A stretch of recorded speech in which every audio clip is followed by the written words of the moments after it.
তো বন্ধুরা, এটা হলো আলু সিদ্ধ আর ডিম সিদ্ধ, আর এটা হলো ডাল সিদ্ধ, আর এই হলো ভাত।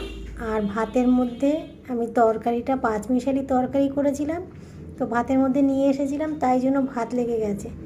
তো এই হলো আজকে দুপুরের ভাত। আর অনেক দিন পরে আমি তোমাদের সাথে এই খাবার শেয়ার করছি, কারণ কি 1 বছর পরে আবার দোকানে এসে ভাত খাচ্ছি। তো পুজো সামনে, তাই জন্য আমি তাড়াতাড়ি দোকানে চলে আসছি, আর আজকের থেকে দোকানে বসে ভাত খাচ্ছি। তো তোমাদের সাথে এই জন্য আজকের ভাত শেয়ার করছি।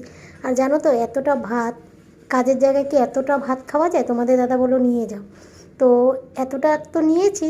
আর যদি লাগে নেব, মনে হচ্ছে আর লাগবে না, কাজের জায়গায় সত্যি এতটা ভাত খাওয়া যায় না।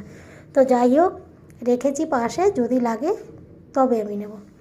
তো এই হলো আজকের খাবার, ডাল আর আলু মাখা আর ডাল সিদ্ধ। এটা হলো আমার বেস্ট খাবার।